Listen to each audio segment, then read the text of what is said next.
अध्याय 151 Xiao chain की स्थिति। उस समय इसी तारा में घटना के कारण हाओ यूए संप्रदाय के संप्रदाय प्रमुख जो वहां से गुजर रहे थे ने इसे देखा, जिसके परिणामस्वरूप उनके गांव के सभी 178 लोगों की मृत्यु हो गई। हाओ यूए संप्रदाय के संप्रदाय प्रमुख को उसके स्टार गॉड बॉडी पर लालच था और उसने 20 वर्ष की आयु पूरी होने पर उसे खा जाने की योजना बनाई थी, जिससे वह उसके स्टार गॉड बॉडी पर कब्जा कर सके। एक बार जब वह अपना स्टार गॉड बॉडी खो देगा तो जियाओ चेन न केवल तब से अपंग हो जाएगा, बल्कि वे सभी लोग जिन्हें उसने पहले नाराज किया था उसे मारने के लिए उसके दरवाजे पर दस्तक देंगे। तब तक शायद वह एक पूरे शव को भी संभाल कर रखने में सक्षम न हो पाए। अरे यार, मेरे 20वें जन्मदिन में तो 3 महीने से भी कम समय बचा है। इसका मतलब है कि मेरे पास जीने के लिए 3 महीने से भी कम समय बचा है। इस समय जियाओ चेन वास्तव में ऑनलाइन ये खोजना चाहता था कि वह अपने फेंग हुआंग स्तर की साधना को देखते हुए 3 महीने के भीतर हाओ यूए संप्रदाय के नेता, एक महान सम्राट को कैसे मार सकता है और बिना किसी नुकसान के बच निकल सकता है। दुर्भाग्य से उसके पास इस समय फोन नहीं था और इस अजीबोगरीब दूसरी दुनिया में वह इंटरनेट से जुड़ भी पाएगा या नहीं, यह एक अलग ही सवाल था। क्या करूं? क्या पुनर्जन्म के तुरंत बाद मेरी मृत्यु हो जाएगी? क्यों न मैं पूरी तरह से मजे कर लूं और मरने से पहले उसकी पत्नी और बेटी के साथ संबंध बना लूं। जियाओ चेन के दिमाग में एक अजीबोगरीब विचार आया। हाओ यूए संप्रदाय के नेता की पत्नी और बेटी। एक महान सम्राट होने के नाते हाओ यूए संप्रदाय के नेता की पत्नी और बेटी स्वाभाविक रूप से बेहद खूबसूरत थी। उनकी पत्नी अतुलनीय रूप से सुंदर थी। हालांकि वह बूढ़ी हो चुकी थी, फिर भी वह एक युवा लड़की की तरह दिखती थी। न केवल उसकी त्वचा गोरी थी, बल्कि उसका शरीर भी सुडौल था, जो टेलीविजन पर दिखने वाली मशहूर हस्तियों की तुलना में कई गुना अधिक सुंदर था। उनकी बेटी तो और भी खूबसूरत थी, जिसे दानवी संप्रदाय की नंबर 1 सुंदरी का खिताब प्राप्त था और वह हाओ यूए संप्रदाय की संत भी थी। उन्हें उनके साथ जुड़वां विलक्षण प्रतिभाओं में से एक के रूप में जाना जाता था। सबसे महत्वपूर्ण बात यह है कि उनके बीच प्रतिस्पर्धात्मक संबंध के कारण वह उसे बहुत नापसंद करती थी। अगर वह कर सकता, पियोनी के फूल के नीचे मरना एक रोमांटिक भूत बनने जैसा है। चूंकि मैं बच नहीं सकता, तो क्यों न पूरी तरह से खुलकर मौका ढूंढूं और उन्हें अपने वश में कर लूं। शाओ चेन ने सोचा। भागना तो बिल्कुल असंभव था। प्रतिद्वंदी की ताकत के आगे उसके पास भागने का कोई मौका ही नहीं था, जब तक कि वह कोई चाल न चल ले या कोई चमत्कार न हो जाए। लेकिन अगर वह अपनी पत्नी और बेटी को साथ ले जाता तो शायद कोई उम्मीद हो सकती थी। उसकी पत्नी हमेशा उसके प्रति बहुत अच्छी रही थी और उसकी चिंता करती थी। शायद वह इस अवसर का फायदा उठाकर उसके करीब आ सकता है और फिर ही। इसके अलावा उसकी पत्नी की ताकत भी बहुत मजबूत नहीं थी, केवल सर्वोच्च स्तर के 9वें स्तर पर थी, संत स्तर पर भी नहीं। हालांकि वह अपनी ताकत से उसे सीधे मुकाबले में नहीं हरा सकता था, लेकिन वह कुछ विशेष तरीकों का इस्तेमाल कर सकता था। डिंग, होस्ट के अश्लील विचारों का पता चला। विलेन सिस्टम बाइंडिंग सफल। ये क्या बकवास है, एक सिस्टम। जियाओ चेन खुशी से इतना झूम उठा कि उसके मुंह से गाली निकल गई। एक पल पहले तक वह किसी चमत्कार के लिए प्रार्थना कर रहा था और अप्रत्याशित रूप से चमत्कार के साथ साथ धोखा भी हो गया। सिस्टम, मुझे जल्दी से बताओ, तुम्हारे पास कौन कौन से कार्य हैं? शाओ चेन बेहद उत्साहित थी। ये प्रणाली वास्तव में परलोकवासियों के लिए मानक है, खासकर उनके जैसे व्यक्ति के लिए जिन्हें इतना बड़ा सौभाग्य प्राप्त हुआ। ऐसा प्रतीत होता है कि उस दिन का सौभाग्य सचमुच हर तरह से उस पर बरस पड़ा। डिंग, इस सिस्टम को विलेन सिस्टम कहते हैं। जब तक होस्ट बुरे काम करता रहेगा, उसे भरपूर इनाम मिलते रहेंगे। सिस्टम की बातें सुनकर जियाओ चेन की आंखों में तुरंत आंसू आ गए। बुरे काम करना ही उसका सबसे बड़ा हुनर था। बचपन से ही उसे अपने पड़ोसी की बड़ी बहन को नहाते हुए छुपकर देखना अच्छा लगता था और वह अक्सर अपने शुरुआती सुरक्षा काल का फायदा उठाकर उसके करीब जाने की कोशिश करता था। जब वह बड़ा हो गया तो उसकी बड़ी बहन कहीं और चली गई और उसने अपना ध्यान पड़ोस में रहने वाले ओल्ड वान के परिवार की ओर मोड़ दिया। जब भी बूढ़ा वान घर पर नहीं होता था तो वह बूढ़े वान के घर आकर नालियों की सफाई करता था, एयर कंडीशनर ठीक करता था, इत्यादि। समय बीतने के साथ साथ ओल्ड वान का परिवार भी वहां से चला गया। समय बीतने के साथ साथ जियाओ चेन के आसपास कोई और निवासी नहीं बचा था। वह अकेले ही एक पूरे आवासीय परिसर में रहता था। मैंने सोचा था कि मैं दूसरी दुनिया में एक अच्छा इंसान बन सकता हूँ, लेकिन लगता है कि स्वर्ग भी चाहता है कि मैं एक बुरा इंसान बनूं। शाओ चेन ने विलाप किया। डिंग, नए उपयोगकर्ता के लिए उपहार पैकेज सफलतापूर्वक जारी कर दिया गया। मेजबान को स्वर्ग स्तरीय चालन तकनीक फ्लोइंग क्लाउड स्टेप्स प्राप्त करने पर हार्दिक बधाई। मेजबान को दुर्लभ विश एएनमी शिहुन विश प्राप्त करने पर हार्दिक बधाई। मेजबान को अंदरूनी जानकारी प्राप्त करने के लिए हार्दिक बधाई टिल्डा। बस इतना ही, बस इतना ही, बस इतना ही। शाओ चेन थोड़ा निराश था। सिस्टम से मिला नवागंतुक उपहार पैकेज उतना उपयोगी नहीं लग रहा था।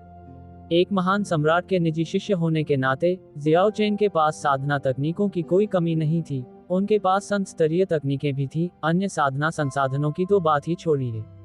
उसे चौंकाने वाली एकमात्र चीज थी यह हेनमी शिहुन जहर। सिस्टम के विवरण के अनुसार यह एक दुर्लभ जहर था जो एक महान सम्राट को भी मार सकता था। कितना भयानक, लेकिन ये चीज उसके लिए बेकार थी। भला वह दूसरे पक्ष को जहर कैसे दे सकता था। अंततः जियाओ चेन के पास इस तथाकथित अंदरूनी जानकारी पर ही अपनी उम्मीदें टिकाने के अलावा कोई विकल्प नहीं बचा था।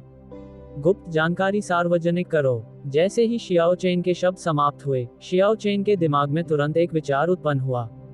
बस हो गया, बस हो गया, बस हो गया, हा हा हा हा हा, बस हो गया। खुफिया जानकारी का पता चलने पर जियाओ चेन अपनी हंसी नहीं रोक सका। सिस्टम के अनुसार ये पता चला कि 2 महीने में हाओ युए संप्रदाय के संप्रदाय प्रमुख सफलता प्राप्त करने के लिए एकांतवास में चले जाएंगे। हालांकि इसी एकांतवास के कारण उन्हें ची विचलन का सामना करना पड़ा, जिससे उनकी मूल शक्ति का केवल 10वां हिस्सा ही बचा रह गया। हालांकि वह अभी भी उसे मार सकता था, लेकिन इससे निस्संदेह जियाओ चेन को एक अवसर मिल गया। 2 महीने बाद तुम्हारा मृत्यु दिवस होगा। इस दौरान मुझे पूरी तैयारी करनी होगी। उस समय उसके गांव में मारे गए 178 लोगों, उसके माता पिता और उन सभी कष्टों का जो उसने सहे थे, शियाओ चेन 2 महीने के भीतर दूसरे पक्ष को इसकी कीमत चुकाने पर मजबूर कर देगा। ... 1 सप्ताह बाद में। इस सप्ताह के दौरान तियानक्सुआन महाद्वीप पर कोई बड़ी हलचल नहीं हुई। चू चेन भी चू परिवार में स्वास्थ्य लाभ कर रहा था, इसलिए उसके पास परेशानी पैदा करने का समय नहीं था।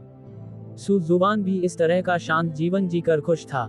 इन 7 दिनों के दौरान उसने उन अन्य महिलाओं के बीच अपनी लोकप्रियता बढ़ाने का प्रयास किया जिनकी लोकप्रियता अभी तक पूर्ण स्तर तक नहीं पहुंची थी। फिलहाल उसने उन महिलाओं की लोकप्रियता को लगभग पूरी तरह से हासिल कर लिया था, जिन्हें पहले पूरे अंक नहीं मिले थे। तांग मेई और महारानी ये निंगजी को छोड़कर 2 अंकों की कमी होने के बावजूद सू जुबान को कई पुरस्कार मिले। 1 सप्ताह बीत चुका है। अब लियू रुली के साथ हुए समझौते को पूरा करने का समय आ गया है। सू जुबान ने शरारती मुस्कान के साथ कहा। उसने सोचा था कि लियू रुली थोड़ी अधिक सक्रिय होगी, लेकिन पता चला कि वह ऐसी व्यक्ति थी जो ताबूत देखने तक एक आंसू भी नहीं बहाएगी। चून की ऐसी स्थिति थी, इसलिए उसके द्वारा उसके पास जाने की पहल करने के लिए उसे दोषी नहीं ठहराया जा सकता था। लियू रुली के साथ बिताए समय को याद करते ही सू जुबान को तुरंत एक अंतहीन अनुभूति का अनुभव हुआ। लियू रुली जैसी महिला को जीतना सू जुबान के लिए उपलब्धि की एक बड़ी भावना लेकर आया, खासकर उनकी सामाजिक स्थिति में महत्वपूर्ण अंतर को देखते हुए। नहीं, मैं इसके बारे में और नहीं सोच सकता। सिद्धांत बनाने के बजाय इसे करना ही बेहतर है। सू जुबान जितना इसके बारे में सोचता गया, उतना ही उत्साहित होता गया, मानो अपना आपा खो बैठा हो। इसलिए उसने काप मछली की तरह छलांग लगाई, सीधे उठ खड़ा हुआ और उस चोटी की ओर बढ़ने लगा जहां लियू रुली रहती थी। त्यानबू पवित्र भूमि, लियूली पीक, लियूली शिखर, लियू रुली का निवास स्थान है। संत राजा विशेषज्ञ बनने के बाद कोई भी शिष्यों को अपने साथ रखने के लिए एक शिखर स्थापित कर सकता है।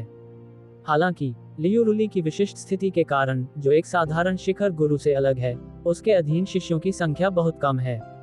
मैं पूर्वज लियू से मिलने आया हूँ। प्रवेश द्वार पर 2 जानी पहचानी महिला शिष्याएं मौजूद थीं, लेकिन जो व्यक्ति वहां पहुंचा वह केवल सू जुबान थी। कृपया पूर्वज लियू का लिखित आदेश दिखाएं। वह महिला शिष्या बर्फ की तरह ठंडी बनी रही, यहाँ तक कि पहले जब वह संत भगवान का सामना कर रही थी तब भी उसका व्यवहार वैसा ही था। मेरे पास कोई लिखित आदेश नहीं है। कृपया पूर्वज लियू को सूचित कर दें कि सू जुबान उनसे मिलने आई हैं, वह समझ जाएंगी। ये बहुत ही महत्वपूर्ण मामला है। यदि आप रिपोर्ट करने में देरी करते हैं तो इसके परिणाम विनाशकारी हो सकते हैं। आप नहीं चाहेंगे कि पूर्वज लियू आपको दोषी ठहराएं, है ना? दोनों महिला शिष्याओं ने एक दूसरे की ओर देखा, उनके चेहरों पर झिझक के भाव थे। सामान्य नियमों के अनुसार लिखित आदेश के बिना वे किसी को भी अपनी मर्जी से लियूली पीक में प्रवेश करने की अनुमति बिल्कुल नहीं दे सकते थे। हालांकि उनके सामने मौजूद सू जुबान की निगाहें निर्विवाद थीं और उन्हें अकारण ही सू जुबान के प्रति एक असामान्य अनुभूति हुई। इससे वे तुरंत दुविधा में पड़ गए, रिपोर्ट करें या ना करें। दोनों महिला शिष्याओं ने कुछ देर सोचा और अंत में वे सू जुबान की सच्ची निगाहों से प्रभावित हो गईं। मैं अब जाकर पूर्वज लियू को रिपोर्ट करूंगा। बोलने के बाद महिला शिष्या की आकृति पलक झपकते ही लियू ली शिखर की गहराई की ओर उड़ गई, जिससे केवल दूसरा व्यक्ति और सू जुबान एक दूसरे को घूरते रह गए। युवा स्वामी सू, इस वर्ष आपकी आयु कितनी है? महिला शिष्या ने अपने बाल घुमाते हुए उत्सुकता से पूछा। 20 से अधिक, सू जुबान मुस्कुराए। अरे, इतना छोटा? दूसरी पार्टी थोड़ी हैरान थी। वह पहले से ही 200 साल से अधिक उम्र की थी और केवल सर्वोच्च साधना स्तर पर थी, जबकि सू जुबान द्वारा प्रकट की गई आभा स्पष्ट रूप से दर्शाती थी कि वह कम से कम फेंग हुआंग क्षेत्र तक पहुंच चुका था।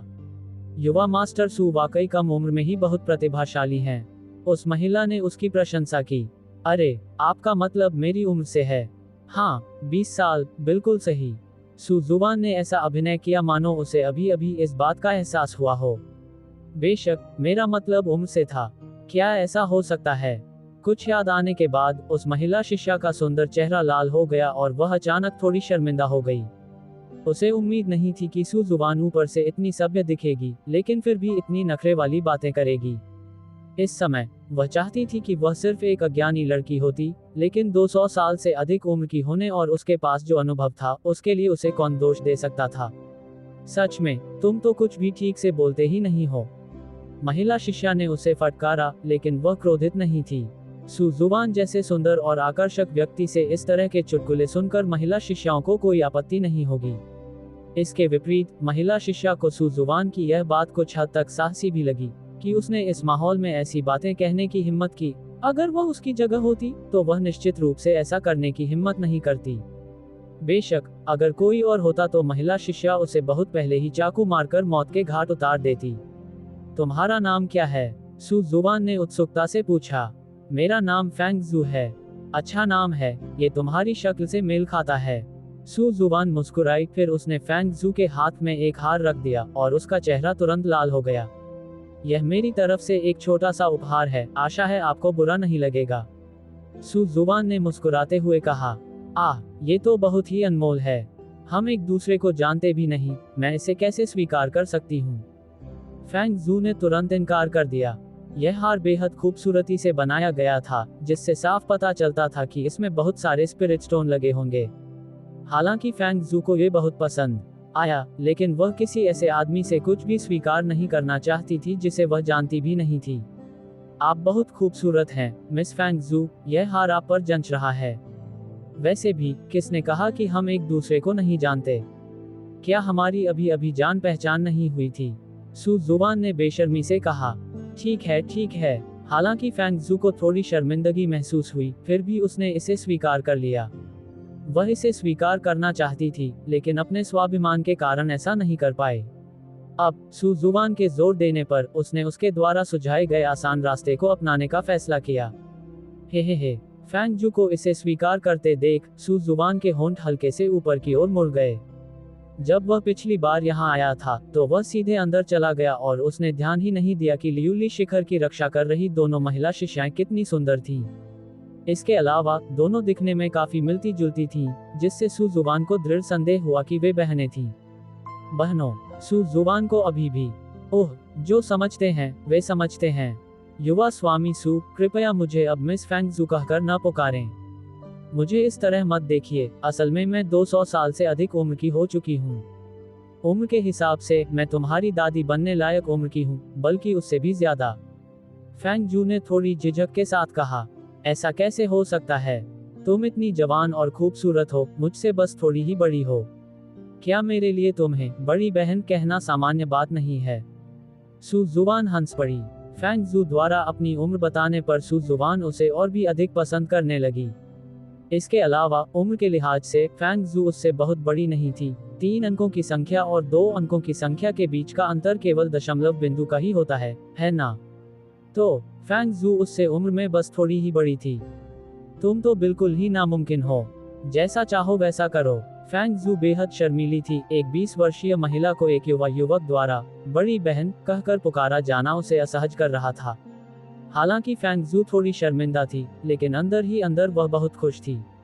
जैसे ही फैंग जू कुछ और कहने ही वाली थी, तभी एक आवाज उनके कानों में पड़ी। ये देखकर फैंग जू ने तुरंत अपनी असामान्य भावनाओं और हार को एक तरफ रख दिया, और वह अपने पहले वाले उदासीन व्यवहार पर लौट आए। युवा स्वामी सू, पूर्वज लियू ने आपको अंदर आने के लिए कहा है।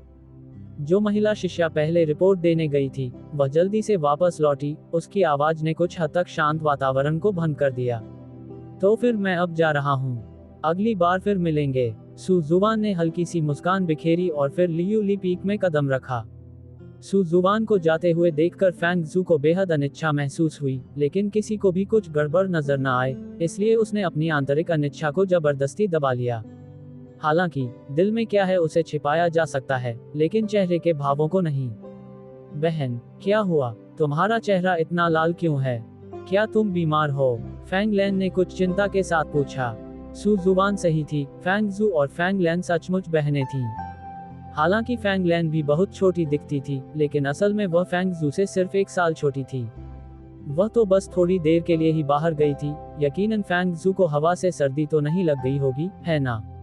अरे नहीं, अभी अभी हवा का एक झोंका आया और मेरा चेहरा जम गया। आखिरकार कमी मेरी ही ताकत में है, मुझे और भी ज्यादा मेहनत करनी होगी, फैंग जू ने कहा। तो ये बात है, फैंग लैन ने सिर हिलाया। फैंग जू को इतना मेहनती देखकर उसकी अपनी लड़ने की भावना जागृत हो गई। वैसे बहन, अभी अभी यंग मास्टर सू के बारे में आपकी क्या राय है? जब उसने बोलना समाप्त किया, तो फैंग लैन का चेहरा भी थोड़ा लाल हो गया। बेशक, मैंने अपनी आंखों से देखा। मेरी क्या राय हो सकती थी?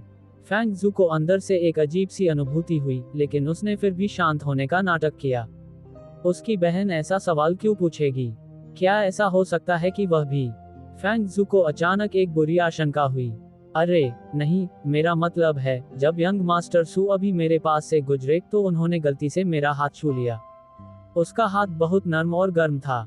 मुझे उसे पकड़ने की तीव्र इच्छा हो रही थी। बहन, मुझे कभी प्यार नहीं हुआ। मुझे नहीं पता ये कैसी भावना है, इसलिए मैं आपसे पूछने आई हूँ।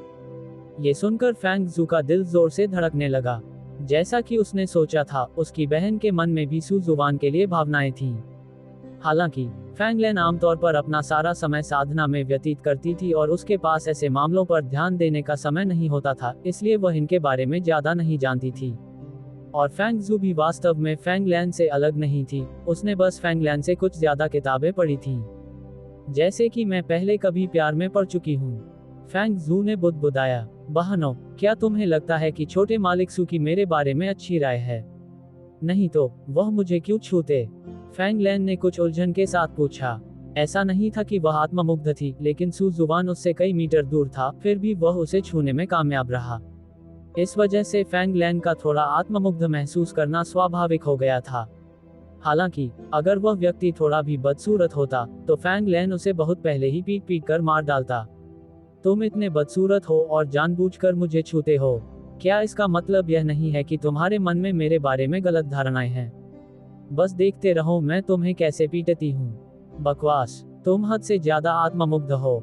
सिर्फ इसलिए कि तुमने गलती से किसी को छू लिया, तुम्हें लगता है कि वो तुम्हें पसंद करने लगा। सच में, इन सब फालतू बातों के बारे में सोचना बंद करो और ठीक से पहरा दो। फैंग जू ने फैंग लैन के सिर पर हल्के से थपथपाया। आह बहन, लेकिन फैंग लैन बोलने में हिचकिचा रही थी, लेकिन फैंग जू की डरावनी निगाहों के सामने वह और कुछ कहने की हिम्मत नहीं कर पाई। सचमुच हास्यास्पद, फैंग जू ने फिर कहा। उसे खुद पर शक था कि वह अपने बारे में बात कर रही है या फैंग लैन के बारे में। दूसरी ओर सू जुबान इस समय तक लियू ली शिखर में प्रवेश कर चुकी थी। परिचित मुख्य हॉल में लौटकर सू जुबान को अब पहले जैसी घबराहट महसूस नहीं हो रही थी। आखिरकार अब पहल उन्हीं के हाथों में थी। सू जुबान ने मुख्य हॉल में कदम रखा। इस बार लियू रुली स्नान नहीं कर रही थी, बल्कि मुख्य हॉल में सीधी बैठी हुई थी।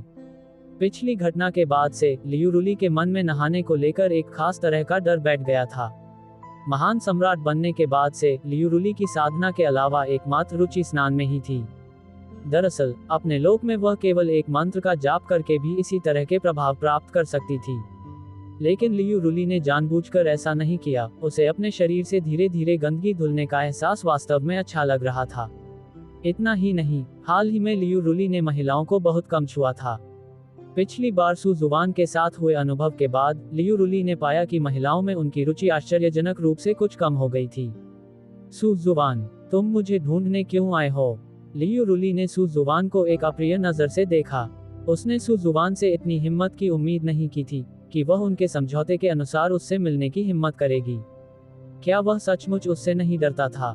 पूर्वज लियू, आपको क्या लगता है कि मैं आपसे किस लिए मिलने आया हूँ? सू जुवान के चेहरे पर शरारती मुस्कान थी। एक हफ्ते अलग रहने के बाद भी लियू रुली पहले की तरह ही खूबसूरत लग रही थी। उसने एक सादा सफेद वस्त्र पहना हुआ था, मानो चंद्रमा से कोई परी नश्वर दुनिया में उतर आए हो। उसके काले बाल झरने की तरह लहरा रहे थे, सहजता से उसके पीछे लिपटे हुए थे। कुछ लंठें उसके गोरे हरे रंग के चेहरे के दोनों ओर गिर रही थीं, जिससे उसकी बर्फ जैसी सफेद त्वचा और मनमोहक रूप और भी निखर रहे थे।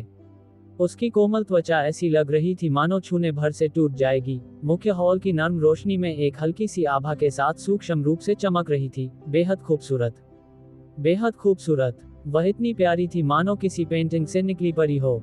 जब भी सू जुवान ये दृश्य देखता, उसे दूसरे पक्ष को नष्ट करने की तीव्र इच्छा होती। शायद खलनायक होने का यही अर्थ था। मुझे कैसे पता चलेगा कि तुम क्या करना चाहते हो? लियू रुली को अचानक थोड़ा डर लगने लगा। उसे हमेशा से यह आभास होता था कि सू जुवान फिर से कोई साजिश रच रही है। अगले ही पल सू जुवान पहले से ही लियू रुली के सामने थी, उसकी ठुड्डी को थामकर उसे हल्का सा चुंबन दे रही थी। लियू रुली की पुतलियां पल भर में फैल गईं। उनके चेहरे पर पहले सदमे की झलक दिखी, फिर प्रचंड क्रोध का उभार आया। उनकी आध्यात्मिक ऊर्जा उनके चारों ओर बेतहाशा प्रवाहित हुई, और इस शक्तिशाली बल के कारण पूरा मुख्य हॉल बुरी तरह कांप उठा। तुम्हारी हिम्मत कैसे हुई? मैं तुम्हारा पूर्वज हूँ, तुम्हारी हिम्मत कैसे हुई मेरे साथ ऐसा व्यवहार करने की? लियू रुली शर्मिंदा और नाराज दोनों थी, लेकिन सू जुवान के पहले कहे शब्दों को याद करके उसके पास खुद को रोकने के अलावा कोई विकल्प नहीं था। पूर्वज बनने के बारे में क्या ख्याल है? तुम तो बस एक अवज्ञाकारी बच्चे हो। सू जुवान मुस्कुराए। वह अवज्ञाकारी बच्चा कौन है? लियू रुली कुछ हैरान रह गई। सू जुवान में इतनी हिम्मत कैसे हो सकती है कि वह ऐसी बात कह दे? वह तो उससे हजारों साल बड़ी थी। बिल्कुल सही। यह मत भूलो कि इससे पहले हम दोनों के बीच क्या समझौता हुआ था। मैंने तुमसे कहा था, मैं समय समय पर तुमसे मिलने आऊंगा। मुझे लगा था कि तुम अधिक सक्रिय रहोगे, लेकिन मुझे यह उम्मीद नहीं थी कि तुम न केवल सक्रिय नहीं रहोगे, बल्कि मुझसे ये भी पूछोगे कि मैं किस लिए आया था। सू जुवान जितना अधिक बोलता गया, उतना ही उसका गुस्सा बढ़ता गया, जिससे लियू रुली थोड़ी सी सहम गई। क्या ऐसा हो सकता है कि हमारी पवित्र भूमि की पूर्वज वास्तव में ऐसी व्यक्ति हो जो अपने वचन की पक्की न हो? आपने मुझे सचमुच निराश कर दिया। सू जुवान ने अपना सिर हिलाया। मैं तो भूल ही गया। लियू रुली ने पलटवार किया। इतने महत्वपूर्ण मामले को भूल जाना ये दर्शाता है कि आप इसे बिल्कुल भी महत्व नहीं देते। इसकी कद्र न करने का मतलब है कि तुमने मेरी बात नहीं सुनी, और इसका मतलब है कि तुम एक अवज्ञाकारी बच्चे हो। हे, अवज्ञाकारी बच्चों को तो सजा देनी ही पड़ेगी। सू जुवान की निगाहें और भी अधिक दुष्ट होती गईं, और लियू रुली को अचानक एक बुरा पूर्वाभास हुआ। वह हजारों वर्षों से जीवित थी, उसने कभी इस तरह के अपमान और उपहास का सामना कब किया था? त्यानवु पवित्र भूमि की पूर्वज होने के नाते सभी लोग आमतौर पर उनका सम्मान करते थे। यहाँ तक कि पवित्र स्वामी भी उन्हें देखकर विनम्रता का भाव प्रदर्शित करते थे। अब एक कनिष्ठ द्वारा इस तरह के अनुचित व्यवहार किए जाने पर उसके दिल में उमड़ा क्रोध उसे लगभग भस्म कर रहा था। लेकिन वह सू जुवान के राज को लेकर भी आशंकित थी, क्योंकि इससे प्रेम करने की उसकी इच्छा पर असर पड़ सकता था। इसके अलावा वह और सू जुवान भाग्य से जुड़े हुए थे। सू जुवान को चोट पहुंचाना लगभग खुद को चोट पहुंचाने जैसा था। लियू रुली कोई विकृत मानसिकता वाली महिला नहीं थी। बेशक वह इतनी मूर्ख नहीं होगी कि ऐसा कुछ करे जो आत्मपीड़न के समान हो।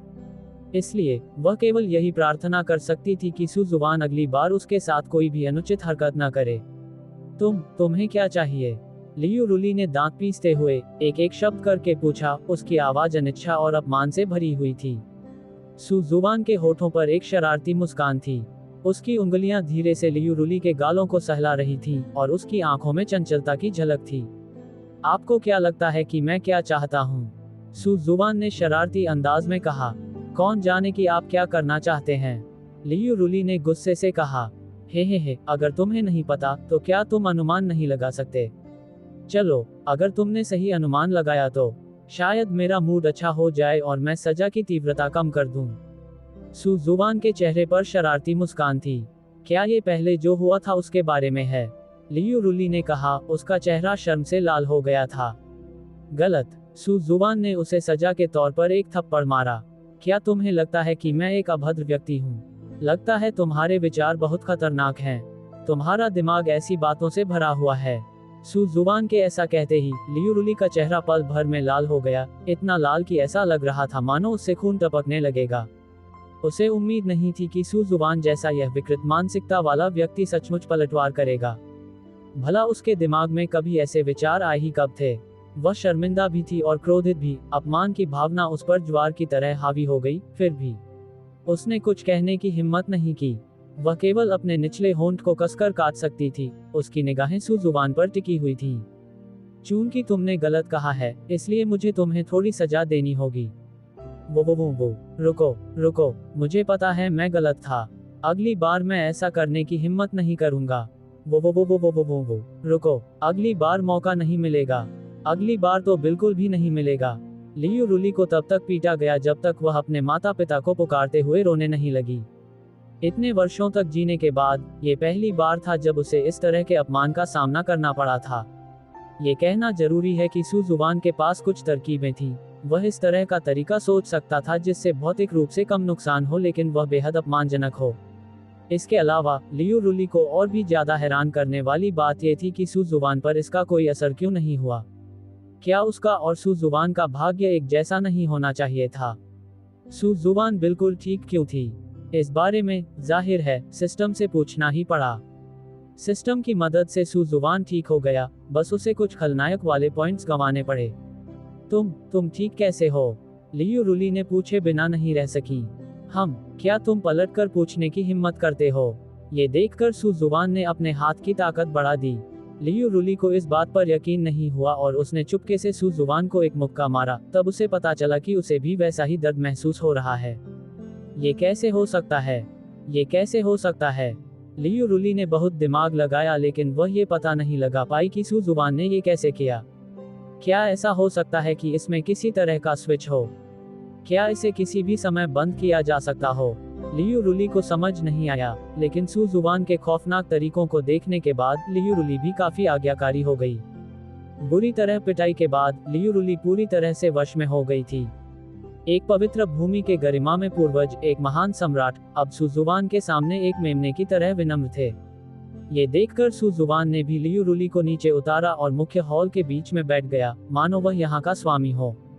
जब लियू रुली ने यह दृश्य देखा तो हालांकि वह क्रोधित थी, लेकिन उसे सम्मान दिखाना पड़ा। वह कुछ नहीं कर सकती थी। सू जुबान, ये सन की सचमुच बहुत ही विचित्र था। इतना विचित्र कि लियू रुली को भी लगा कि वह इस दुनिया का नहीं है। वाह, ये तो बहुत अच्छा बच्चा है। सू जुबान ने लियू रुली के खूबसूरत बालों को सहलाया। लियू रुली को शुरू में ऐसे कृत्य बिल्कुल पसंद नहीं थे, लेकिन एक भीषण पिटाई सहने के बाद लियू रुली कुछ हद तक सक्रिय भी हो गईं। वह खुद भी हैरान थी, आखिर वह ऐसी कब बन गई थी। मैंने तुम्हें सजा दे दी है, क्या अब तुम जा सकते हो? लियू रुली ने पूछे बिना नहीं रह सकी। नहीं, मुख्य काम अभी खत्म नहीं हुआ है। मैं इतनी जल्दी कैसे जा सकता हूँ? अगर दूसरों को पता नहीं चलता तो वे मुझे निकम्मा समझते। अगर यह बात फैल गई तो मेरी पत्नियां मुझे किस नजर से देखेंगी? सू जुबान ने शरारती मुस्कान के साथ कहा। तुम क्या करना चाहते हो? इस बार लियू रुली सचमुच डर गई थी। उसने सोचा था कि मामला अब खत्म होने वाला है, लेकिन सू जुबान, बस आखिरी 2 शब्द हटा दो और तुम्हें पता चल जाएगा। सू जुबान ने शरारती मुस्कान के साथ कहा। ये तो पहले से भी बदतर था। लियू रुली के समझाने पर भी सू जुबान बेफिक्र था। हालांकि लियू रुली अब ऐसी दिख रही थी, लेकिन अभी अभी उसकी आवाज सू जुबान की आवाज से कहीं ज्यादा बुलंद थी। पूर्वज लियू, आप ये क्या बकवास कर रहे हैं? लगता है अभी का सबक काफी नहीं था। सू जुबान के चेहरे पर शरारती मुस्कान थी। मैंने नहीं किया। ये सुनकर लियू रुली तुरंत सहम गई। हे, पूर्वज लियू, बस मेरी बात मान लो। वैसे भी हमारा रिश्ता पहले से ही इतना करीबी है, तो क्यों ना तुम मेरी पत्नी बन जाओ। मैं बेहद आकर्षक, प्रतिभाशाली और सबसे महत्वपूर्ण बात, युवा और ऊर्जावान हूँ। मुझे फॉलो करने से आपको कोई नुकसान नहीं होगा। सू जुबान ने शरारती मुस्कान के साथ कहा। नहीं, असंभव, बिल्कुल नहीं, लियू रुली ने दृढ़ता से कहा। सू जुबान ने उसके साथ जो किया वह उसे बर्दाश्त तो कर सकती थी, लेकिन स्वेच्छा से सू जुबान की औरत बनना उसके लिए बिल्कुल भी स्वीकार्य नहीं था। क्यों नहीं, पूर्वज लियू, आपका शरीर मुझे पसंद करता है और आपके मुख ने भी कहा है कि वह मुझे पसंद करता है। क्या हम दोनों एक दूसरे से प्रेम नहीं करते? सू जुबान हंस पड़ी। तुम्हारी अभी भी ऐसा कहने की हिम्मत कैसे हुई? क्या ये सब तुमने ही मुझे मजबूर नहीं किया था? इनमें से कुछ भी सच नहीं था, लियू रुली ने कहा। तो बात कुछ ऐसी है, लगता है मैं ही गलत अनुमान लगा रहा था। ये देखकर सू जुबान ने तुरंत निराशा का भाव दिखाया। सू जुबान के निराश चेहरे को देखकर लियू रुली का दिल पिघल गया। न जाने क्यों, सू जुबान को इस हालत में देखकर उसका दिल थोड़ा नर्म हो गया। लियू रुली ने स्वीकार किया कि इन 2 घटनाओं के बाद उसके मन में सू जुबान के लिए कुछ अजीब सी भावनाएं विकसित हो गई थीं। पति पत्नी के रूप में बिताया गया एक दिन 100 दिनों की दयालुता के बराबर होता है, और यह सिर्फ एक दिन नहीं, बल्कि कई दिन थे। ये कहना असंभव था कि कोई भावनाएं नहीं थीं। इसके अलावा उनकी साझा नियति के कारण लियू रुली को सू जुबान से दूसरों की तुलना में दुगुना प्राप्त हुआ। हालांकि इनमें से कोई भी बात लियू रुली को सू जुबान से प्यार करने के लिए काफी नहीं थी। आखिरकार सू जुबान ने पहले उस पर जो कुछ भी थोपा था वह अभी भी उसके दिमाग में ताजा था। हार मान लो, मेरे लिए तुम्हें पसंद करना नामुमकिन है और मुझे पुरुष पसंद नहीं है, लियू रुली ने दृढ़ता से कहा। कैसा रहेगा अगर हम शर्त लगाएं? सू जुबान के चेहरे पर शरारती मुस्कान थी। सू जुबान की मुस्कान देखकर लियू रुली तुरंत थोड़ी घबरा गई। उसने सू जुबान को कई बार इस तरह का भाव दिखाते देखा था और हर बार कुछ अच्छा नहीं हुआ था।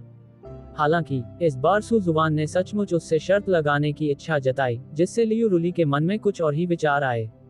शायद सू जुबान के चंगुल से बचने का यह एक अच्छा अवसर था। ठीक है, बताओ शर्त क्या है और दांव पर क्या लगा है? लियू रुली ने कहा। तुम मुझसे इसलिए नफरत करते हो क्योंकि तुम्हें तुम्हारी दूसरी औरतें पसंद हैं, है ना? लेकिन अगर मैं आपसे कहूं कि आपकी वो महिलाएं असल में आपको पसंद नहीं करती तो क्या होगा? सू जुबान के चेहरे पर शरारती मुस्कान थी। सू जुबान की बातें सुनकर लियू रुली थोड़ी हैरान रह गई। उसने कभी ऐसी संभावना के बारे में सोचा ही नहीं था। असंभव, बिल्कुल असंभव। मैं इतने सालों से उनके साथ रह रही हूँ। अगर वे मुझे पसंद नहीं करते तो इतने लंबे समय तक मेरे साथ कैसे रह सकते थे? लियू रुली ने पलटवार किया। मेरे पूर्वज लियू, आपको इस बारे में सोचना चाहिए। आप एक पवित्र भूमि के पूर्वज हैं और एक गरिमा में महान सम्राट भी। और आपकी वो महिलाएं, मुझे लगता है कि उनमें से कुछ ही संत लोक में हैं। पहचान और शक्ति में इतनी भारी असमानता के साथ, क्या आपको लगता है कि उनके असली विचार आपके सामने उजागर हो जाएंगे? सू जुबान की बातों ने लियू रुली को गहन चिंतन में डाल दिया। सू जुबान की कही बात वाकई तर्कसंगत थी। इन सब बातों का उस शर्त से क्या लेना देना है जिसका आपने जिक्र किया था? लियू रुली ने पूछा। बिल्कुल, इसका संबंध है। मैं शर्त लगा सकता हूँ कि तुम्हारी वो औरतें तुम्हें सचमुच पसंद नहीं करती। सू जुबान ने आत्मविश्वास से कहा। ठीक है, शर्त लग गई। कौन किससे डरता है? लियू रुली तुरंत सहमत हो गईं। उसे पूरा यकीन था कि वह और वे दोनों सचमुच एक दूसरे से प्यार करते थे, और यह बिल्कुल भी वैसा नहीं हो सकता था जैसा सू जुबान ने बताया था। ठीक है, तो फिर मेरे जाने के बाद आप उनसे पूछने का मौका ढूंढ लेना। मैं शर्त लगा सकता हूँ कि वे तुम्हें सचमुच पसंद नहीं करते। अगर वे तुम्हें सच में प्यार करते हैं तो अब से मैं तुम्हें कभी परेशान नहीं करूँगा। इसके विपरीत, यदि वे तुम्हें पसंद नहीं करते तो अब से तुम आज्ञाकारी होकर मेरी दासी बनोगी, और मैं तुमसे जो भी करने को कहूँ तुम्हें मेरी बात माननी ही होगी। सू जुबान के होठों के कोने पर एक चंचल मुस्कान उभर आई। उन्होंने यह बात स्वाभाविक आत्मविश्वास के साथ कही, क्योंकि वे सिस्टम के माध्यम से लंबे समय से जानते थे कि लियू रुली की तथाकथित महिलाएं वास्तव में सच्चे स्नेह के कारण उसके साथ नहीं थीं।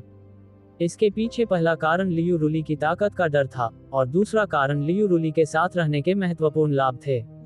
बहुत खूब, तुमने ये कहा था, याद रखना। अगर तब तक हालात तुम्हारे कहे मुताबिक न रहे तो मुझसे दूर रहना, लियू रुली ने आत्मविश्वास से कहा। ठीक है, कोई समस्या नहीं। सू जुबान ने हल्के से सिर हिलाया। ... तुरंत ही वातावरण में सन्नाटा छा गया, मानो उन दोनों के पास अचानक कहने के लिए कुछ बचा ही न हो। तुम अभी नहीं जा रहे हो?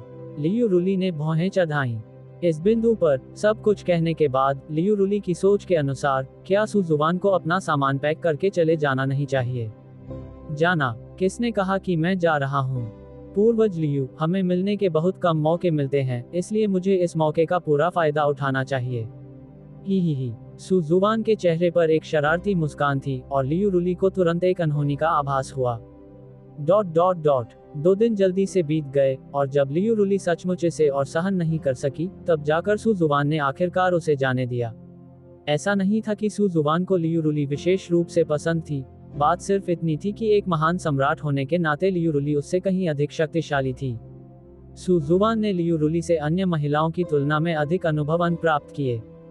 कृपया मुझे जाने दो, मैं अब और बर्दाश्त नहीं कर सकता। अब लियू रुली ने गहरी भय की दृष्टि से सू जुवान को देखा। एक प्रतिष्ठित महान सम्राट को एक अर्ध सर्वोच्च सत्ताधारी द्वारा पराजित किया जा रहा है। अगर यह बात फैल गई तो क्या लियू रुली का मजाक उड़ाया नहीं जाएगा? लियू रुली के कुछ हद तक विनम्र भाव को देखकर सू जुवान जोर से हंस पड़ी। पूर्वज लियू, आप उतने काबिल नहीं हैं। सौभाग्य से उसके पास किडनी वॉरियर कौशल था, अन्यथा उसे वास्तव में पता नहीं होता कि लियू रुली के साथ क्या करना है। सू जुवान के उपहास का सामना करते हुए लियू रुली बोलने की हिम्मत नहीं कर पाई। पहले तो उसने पलटवार किया था, लेकिन इससे और भी भयंकर जवाबी हमला हुआ। तो इस बार लियू रुली डर गई और बहस करने की हिम्मत नहीं की।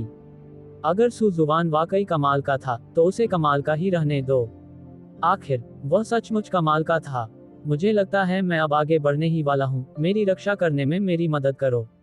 सू जुवान ने एक घूंट लिया और तुरंत महसूस किया कि उसकी आध्यात्मिक ऊर्जा उमड़ने वाली है। लालची दिव्य शरीर को पूरी तरह से जागृत करने के बाद आध्यात्मिक ऊर्जा को अवशोषित करने में उनकी दक्षता और भी बढ़ गई। इन 3 दिनों में सू जुवान का क्षेत्र लगातार कमजोर होता जा रहा था और आज अंततः उसका क्षेत्र फट पड़ा। क्या तुम अभी से सफलता के करीब हो? तुम किस तरह की असामान्य साधना तकनीक का अभ्यास कर रहे हो? लियू रुली सदमे से भर गई थी, उसकी आंखें अविश्वास से चौड़ी हो गई थीं। एक महान सम्राट के रूप में उन्होंने कई वर्षों तक साधना के मार्ग पर परिश्रम किया था और विभिन्न स्तरों को पार करने की कठिनाई को गहराई से समझा था। प्रत्येक उन्नति के लिए लंबे समय तक संचय और अवसर की आवश्यकता होती थी। उस समय जब उसने अर्ध सर्वोच्च से सर्वोच्च स्तर तक का सफर तय किया, तो उस मुकाम तक पहुंचने में उसे कई वर्षों का संचय करना पड़ा। और सू जुवान, कितना समय बीत गया था और वह फिर से सफलता की ओर बढ़ रहा था। अगर उसे सही से याद था तो सू जुवान को अर्ध सर्वोच्च से सर्वोच्च बनने में 1 महीने से भी कम समय लगा था। इससे लियू रुली की साधना संबंधी समझ पूरी तरह से चकनाचूर हो गई। उसे तो ये भी संदेह होने लगा कि सू जुवान किसी शक्तिशाली प्राणी का पुनर्जन्म हो सकता है। तुम अभी भी वहीं खड़े होकर हैरान क्यों हो? मैं बस अंदर घुसने ही वाला हूँ, जल्दी करो और मेरी रक्षा करने में मदद करो, सू जुवान ने कहा। ओह! इसके बाद लियू रुली ने आखिरकार कार्रवाई की। उसे खुद भी पता नहीं था कि वह पहले ही कुछ हद तक वश में हो चुकी थी। अगर यह शुरुआती लियू रुली होती तो वह निश्चित रूप से पलटवार करती, लेकिन मौजूदा लियू रुली ने ऐसा नहीं किया। लियू रुली की मदद से सू जुवान की सफलता के कारण उत्पन्न हुई अशांति को बलपूर्वक दबा दिया गया। लियूली शिखर पर अनेक प्रकार के नियम कानून प्रचलित थे और पूर्वज लियू की महान सम्राट पद्धतियों के कारण बाहरी लोगों को वहां होने वाली घटनाओं के बारे में कोई जानकारी नहीं थी। यहाँ तक कि लियूली शिखर की रक्षा कर रहे शिष्यों ने भी कुछ असामान्य नहीं देखा।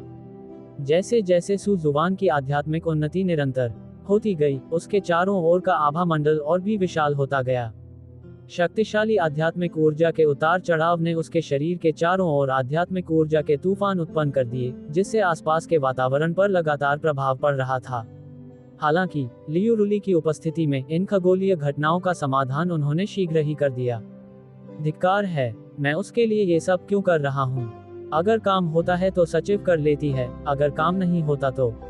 लियू रुली ने ये वाक्यांश सू जुवान से सीखा था और हालांकि वह इसका अर्थ पूरी तरह से नहीं समझती थी, लेकिन उसे लगा कि यह उसकी वर्तमान दुर्दशा का वर्णन करने के लिए काफी उपयुक्त है।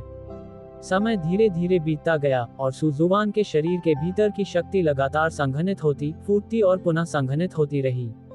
सू जुवान की चेतना अराजकता की अवस्था में डूबी हुई थी।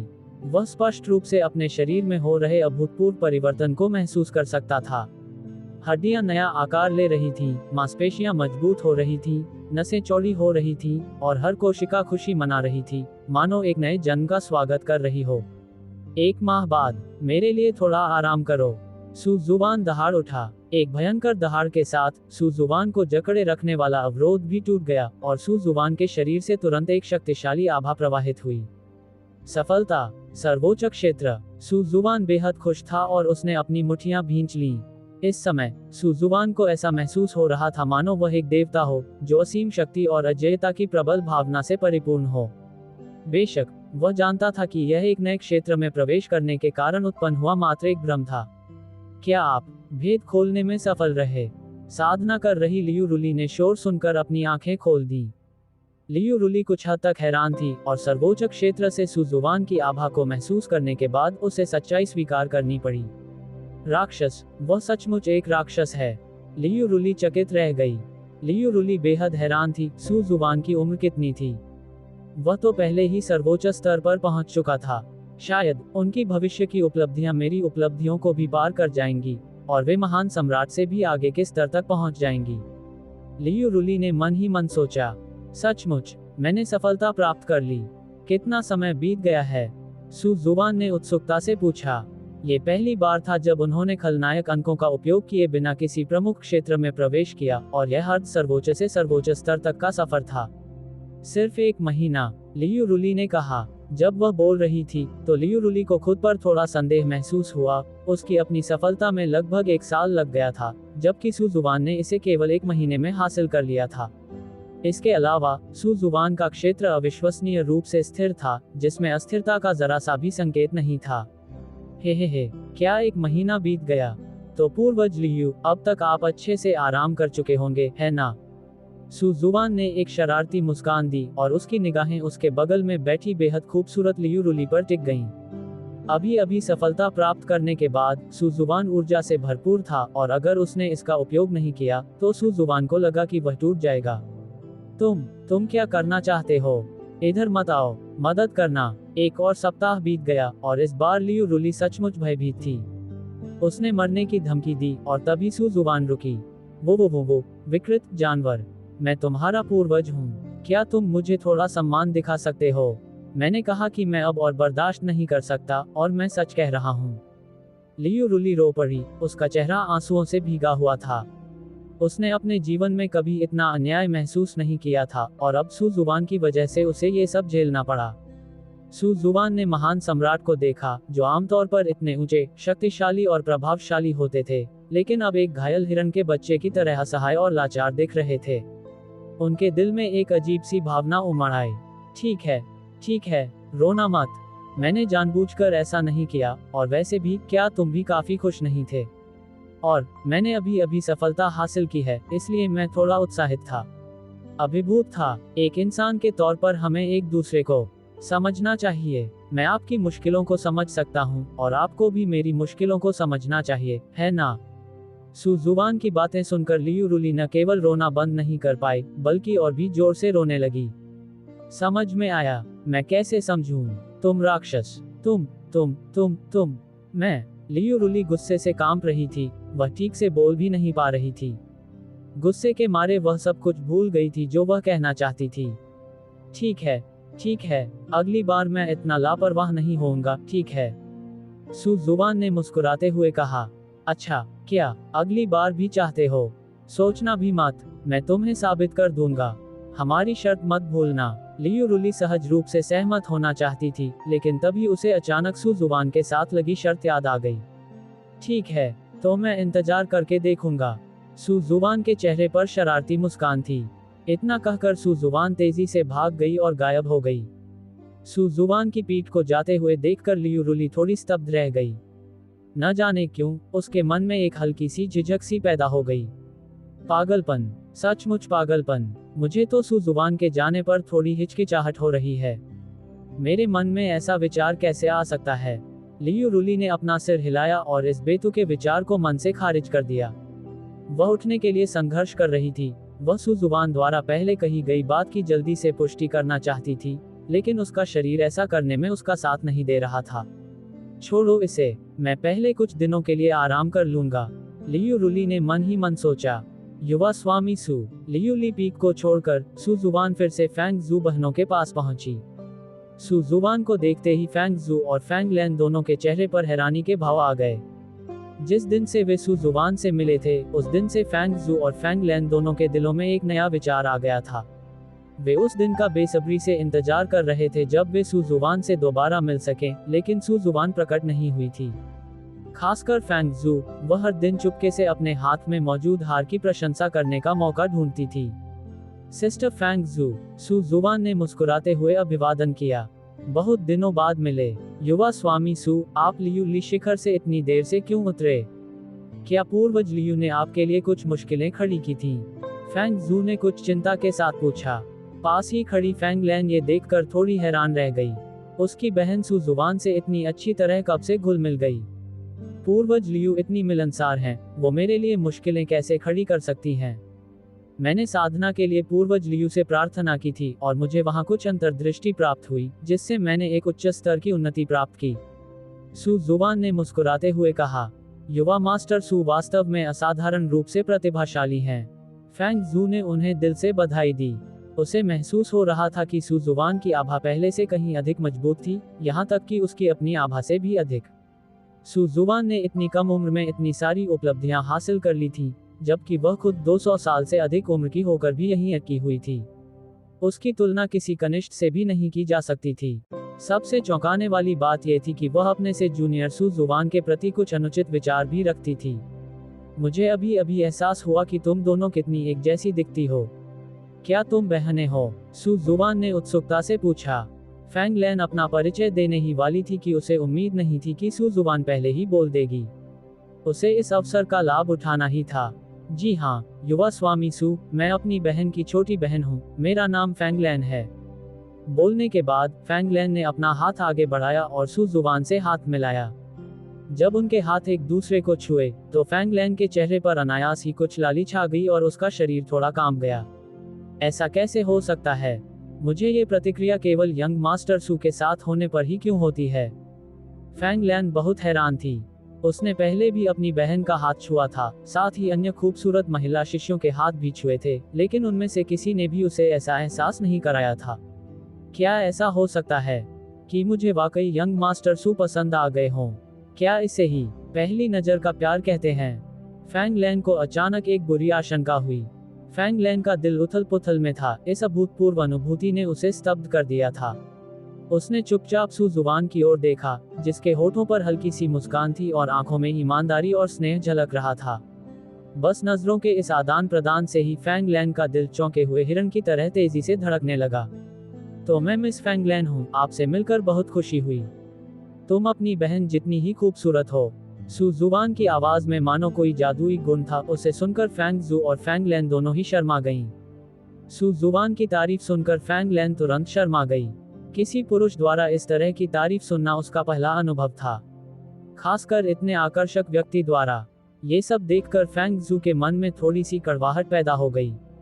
सू जुबान के बारे में उसकी अच्छी राय थी, लेकिन सू जुबान के प्रति अपनी बहन का रवैया देखकर वह थोड़ी हिचकिचा गई। दो खूबसूरत महिलाओं, मुझे कुछ काम निपटाने हैं, इसलिए मैं पहले जा रहा हूँ। जब आपको बाद में समय मिले, तो आप मुझसे चाय या किसी और चीज के लिए मिल सकती हैं।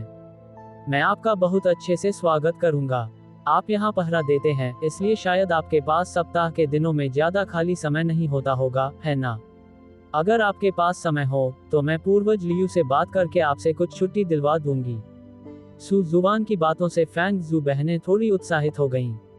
उन्हें उम्मीद नहीं थी कि सू जुबान उनकी इतनी परवाह करेगा। सू जुबान सही कह रही थी, वे यहाँ महीनों बल्कि सालों से पहरा दे रहे थे। साधना के अलावा वे अपना अधिकांश समय यहीं बिताते थे। उन्हें वास्तव में बाहरी दुनिया कैसी है, ये देखने का ज्यादा समय नहीं मिला था। धन्यवाद, युवा स्वामी सू। दोनों ने दिल से अपनी बात कही। स्वागत है, मुझे कुछ और काम है, इसलिए मैं पहले जा रहा हूँ। सू जुबान वहाँ ज्यादा देर नहीं रुका। वह अभी भी संयम की अवधि में था। अगर वह और देर रुकता, तो शायद वह अपना वचन तोड़ने से खुद को रोक नहीं पाता। अलविदा, युवा स्वामी सू। सू जुबान मुड़ा और चला गया। उसके कदम हल्के और बेफिक्र थे, उसके वस्त्र हवा में धीरे धीरे लहरा रहे थे। वह जल्दी ही फैंग जू बहनों की नजरों से ओझल हो गया। फैंग लैन उस दिशा में देखती रही जहां से वह गया था। उसकी आंखों में लालसा और अनिच्छा भरी हुई थी। उसके गालों की लाली अभी पूरी तरह से नहीं मिटी थी और उसके होठों के कोने अनजाने में ऊपर की ओर मुड़ गए थे। वह मन ही मन सू जुबान के कहे हर शब्द को दोहरा रही थी। फैंग जू भी वैसी ही थी, लेकिन बड़ी बहन होने के नाते वह फैंग लैन की तुलना में कहीं अधिक संयमित थी। उसने इस समय अपनी भावनाओं को व्यक्त नहीं किया। हम छोटी बहन, देखना बंद करो, वह तो जा चुका है, फैंग जू ने चिढ़ाया। ओह। फैंग जू की बातें सुनकर फैंग लैन आखिरकार होश में आए। उसके चेहरे पर थोड़ी शर्मिंदगी झलक रही थी। पफ। ये देखकर फैंग जू हंस पड़ी। बड़ी बहन, तुम मुझ पर क्यों हंस रही हो? फैंग लैन ने शर्माते हुए कहा। हा, कुछ नहीं, मुझे अचानक कुछ सुखद बातें याद आ गईं। फैंग जू हंस पड़ी। ... दूसरी ओर, जब सू जुबान अपने निवास पर लौटा, तो महिलाएं पहले से ही वहां काफी देर से इंतजार कर रही थीं। पतिदेव, पिछले 1 महीने से आप कहाँ थे? वापस आने में आपको इतना समय क्यों लग गया? निंग यिक्सुआन बोला। बिल्कुल सही, आपने हमें बताया तक नहीं। अगर आपने पहले ही पत्र छोड़कर हमें यह न बताया होता कि आप पूर्वज लियू से मिलने गए थे, तो हम चिंता से मर ही जाते। शेन क्विंगवान ने कहा। मुझे खेद है, यह मेरी गलती थी। इस दौरान मुझे साधना संबंधी कुछ समस्याएं थी जिनके लिए मुझे पूर्वज लियू की मदद की आवश्यकता थी, और फिर संयोगवश मुझे सफलता मिल गई, इसलिए मुझे देरी हो गई, सू जुबान ने समझाया। पतिदेव, आपने फिर से सफलता हासिल कर ली। ली क्यूयुए आश्चर्यचकित रह गई। महज 1 महीने में सू जुबान ने सचमुच फिर से सफलता हासिल कर ली थी। बिल्कुल सही, पूर्वज लियू के मार्गदर्शन में मुझे अचानक एक दिव्य अनुभूति हुई। अब मेरी शक्ति सर्वोच्च स्तर पर है, सू जुबान ने मुस्कुराते हुए कहा। तुम तो हद से ज्यादा ईश्वर के नियमों को तोड़ने वाले हो। ली क्यूयुए को लगा जैसे उसका विश्व दृष्टिकोण कुछ हद तक बिखर रहा है। वह सू जुबान के लगभग बराबर उम्र की थी, और उसका पूर्व साधना वातावरण सू जुबान से कहीं बेहतर था। सू जुबान अब उससे इतना आगे कैसे निकल गया? कितना भयानक राक्षस है। पतिदेव, आपकी इस शानदार उपलब्धि पर आपको बहुत बहुत बधाई। जियो कियान्यू ने उन्हें बधाई दी। लेकिन इसी बात पर आते हैं, क्या माता जी आपकी गुरु नहीं है? जब भी आपको साधना में कोई समस्या होती है, तो आप माता जी के बजाय हमेशा पूर्वज लियू के पास क्यों जाते हैं? और अगर मुझे सही याद है, तो पूर्वज लियू हमेशा से ही पुरुष शिष्यों के प्रति काफी उदासीन रहे हैं। ली क्यूयुए ने सू जुबान को संदेह भरी निगाहों से देखा। हालांकि वह जानती थी कि इस तरह सोचना थोड़ा विद्रोही हो सकता है, फिर भी वह ऐसे विचारों को आने से रोक नहीं सकी। गुरुजी ने मुझे पूर्वज लियू के पास जाने को कहा था। गुरुजी अभी मेरी इन समस्याओं का समाधान नहीं कर सकते। इसके अलावा, चूंकि मैंने पिछली बार चू चेन को हराया था, इसलिए पूर्वज लियू की मेरे प्रति राय बेहतर हो गई है। इसके अलावा, पूर्वज लियू तो पहले मुझे अपनी शिष्या बनाना चाहती थी। शायद मैं उनकी नजरों में थोड़ी अलग हूँ, सू जुबान ने समझाया। ठीक है, आपकी बात समझ में आती है। ली क्यूयुए ने सोच समझकर सिर हिलाया। वैसे झाओरू कहाँ है? ये देखकर कि उसने सफलतापूर्वक अपनी चालाकी से काम निकाल लिया है, सू जुबान ने तुरंत विषय बदल दिया। उसने गौर किया कि झाओरू, जो आमतौर पर उससे मिलने के लिए सबसे ज्यादा उत्सुक रहती थी, इस समय यहाँ मौजूद नहीं थी। तुम्हें अब भी पूछने की हिम्मत कैसे हुई? बहन झाओरू बीमार हैं, और बहन होंगई और लिंगशी उनकी देखभाल कर रही हैं। ली क्यूयुए ने कहा। बीमार हो? क्या हुआ? ये सुनकर सू जुबान तुरंत बेहद चिंतित हो गया। झाओरू त्यानिक्सुआन महाद्वीप पर उसकी पहली महिला थी, और उसकी पसंदीदा महिलाओं में से एक भी थी। सबसे महत्वपूर्ण बात यह थी कि झाओरू भी उनके बच्चे को गर्भ में धारण किए हुए थी। मुझे नहीं पता, बहन झाओरू ने परसों कहा था कि उनके गर्भ में पल रहा नन्हा बच्चा उन्हें लात मार रहा था, और फिर वह दर्द सहन नहीं कर पा रही थी। निंग यिक्सुआन बोला। ये कैसे हो सकता है? सू जुबान जल्दी से झाओरू के कमरे में गई। सू जुबान घबराहट की हालत में झाओरू के कमरे में दौड़ी, तो उसने देखा कि झाओरू बिस्तर पर पीले चेहरे के साथ लेटी हुई है। उसके माथे पर पसीने की बारीक बूंदें हैं। झाओरू को गर्भवती हुए कई महीने हो गए थे, और उसका पेट थोड़ा फूल गया था। इस समय दर्द से उसकी भौहें तन गई थीं। लुओ होंगई और चू लिंगशी बिस्तर के पास खड़ी होकर उसका पसीना पोंछ रही थीं। जब उन्होंने सू जुबान को अंदर आते देखा, तो उनकी आंखों में आश्चर्य और आशा की एक झलक तुरंत दिखाई दी। पतिदेव, आप आखिरकार वापस आ ही गए, चू लिंगशी ने उत्साह से कहा। मास्टर, लुओ होंगई भी थोड़ा हैरान थी। माफ कीजिए, मुझे पहले हुए मेरे ब्रेकथ्रू की वजह से देर हो गई, इसलिए मैं देर से लौटा। रुआ कैसा है? सू जुबान ने चिंता से पूछा। हमने पवित्र भूमि के बुजुर्गों से पूछा और उन्होंने कहा कि ऐसा इसलिए है क्योंकि बहन झाओरू का शरीर बहुत कमजोर है और उनके गर्भ में पल रहा नन्हा बच्चा थोड़ा ज्यादा ही ताकतवर है। उसे बस कुछ दिनों तक कुछ टॉनिक लेने की जरूरत है ताकि उसका शरीर मजबूत हो जाए और वह ठीक हो जाएगी। चू लिंगशी ने समझाया। तो बात कुछ ऐसी है। सू जुबान को यह उम्मीद नहीं थी कि उसने पहले झाओरू को जितने भी टॉनिक और प्रसव पूर्व दवाएं दी थी वे भी पर्याप्त नहीं थी। लगता है मेरा बच्चा मेरी कल्पना से भी ज्यादा ताकतवर है, सू जुबान ने मन ही मन सोचा। पति। सू जुबान की हरकतों को सुनकर झाओरू ने कमजोर आवाज में पुकारा। उसकी आवाज इतनी धीमी थी कि लगभग सुनाई ही नहीं दे रही थी। रोए, मैं यहाँ हूँ। झाओरू की आवाज सुनकर सू जुबान ने तुरंत और स्नेहपूर्वक झाओरू का हाथ थाम लिया। तुम वापस आ गए, मुझे माफ करना पतिदेव, मैंने तुम्हें परेशान कर दिया। झाओरू को थोड़ी शर्म महसूस हुई। उसने एक अच्छी महिला के रूप में अपनी जिम्मेदारी नहीं निभाई थी और वास्तव में अपने पति को चिंतित कर दिया था। तुम किस बारे में बात कर रहे हो? इसमें शर्मिंदा होने की कोई बात नहीं है। ये सुनकर सू जुबान को दिल में दर्द का एहसास हुआ।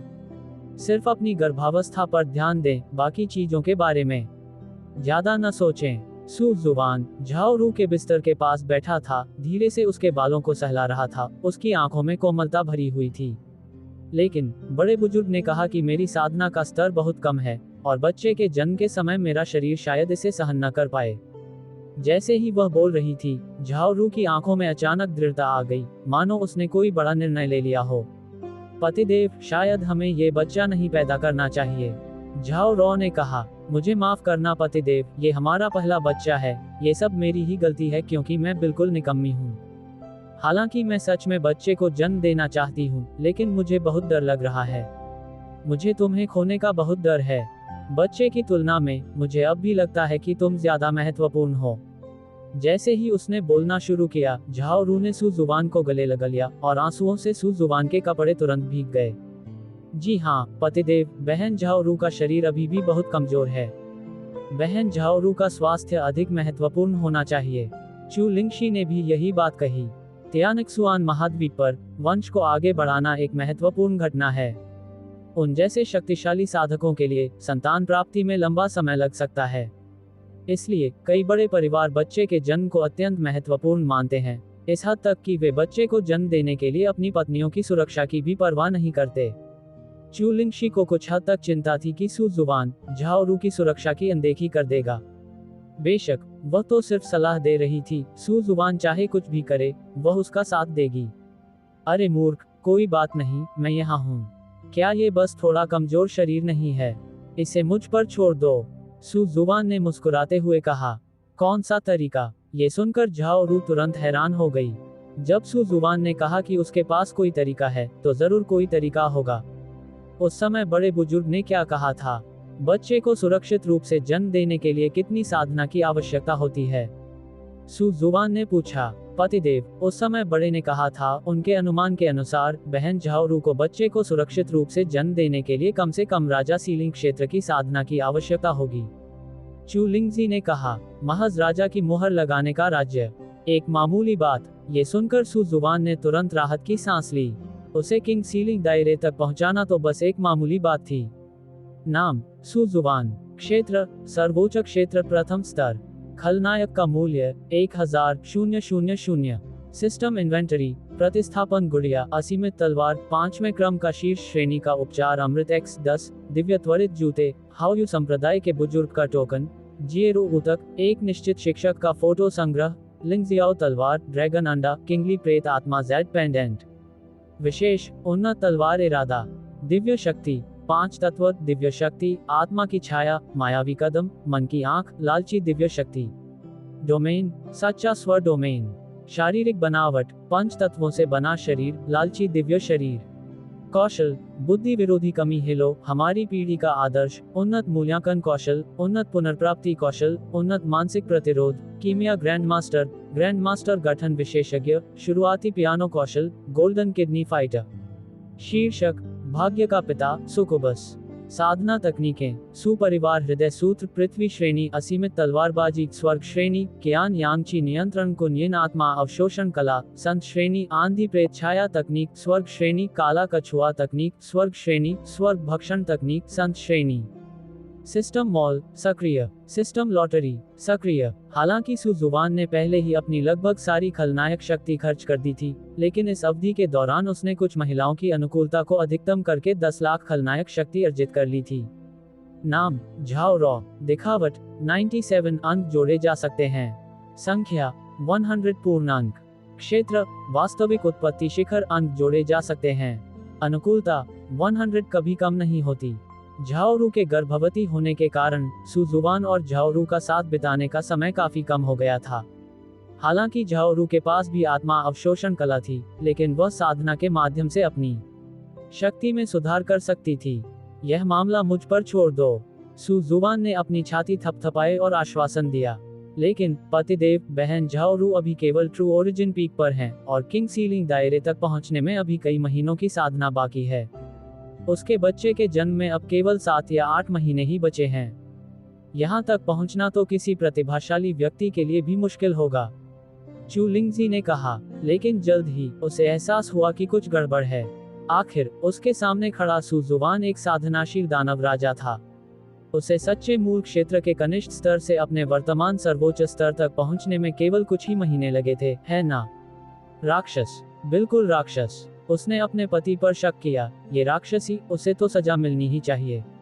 ऐसा लग रहा था कि चू लिंगशी को आज रात खुद जाकर उसे सजा भुगतनी पड़ेगी। मुझे पति पर विश्वास है। चून की पति कहता है कि यह संभव है, तो यह संभव है। झाओरू ने इस बारे में ज्यादा नहीं सोचा। पिछली बार सू जुवान ने अपने पहले से बने हुए शरीर में एक द्वितीयक परिवर्तन किया, जिसने झाओरू को पहले ही आश्चर्यचकित कर दिया था। अब सू जुवान वास्तव में अपने दायरे को वास्तविक उत्पत्ति दायरे से राजा सीलिंग दायरे तक बढ़ा सकती है। यह असंभव सी लगने वाली बात सू जुवान के लिए वास्तव में संभव हो सकती है। गुरुजी, क्या आपको हमसे कुछ करवाने की आवश्यकता है? लुओ होनई ने कहा। कोई जरूरत नहीं, आप पहले बाहर जा सकते हैं। आपको बाद में पता चल जाएगा। सू जुवान ने चू लिंगशी और लुओ होनई को बाहर भेजा। फिर सू जुवान ने सिस्टम से पूछा, सिस्टम, झाओरू की साधना में कितने अंक जोड़ने होंगे ताकि वह राजा सीलिंग क्षेत्र तक पहुंच सके? डिंग, मेजबान को जवाब देते हुए, इस ऑपरेशन में 500,000 विलेन वैल्यू खर्च होगी।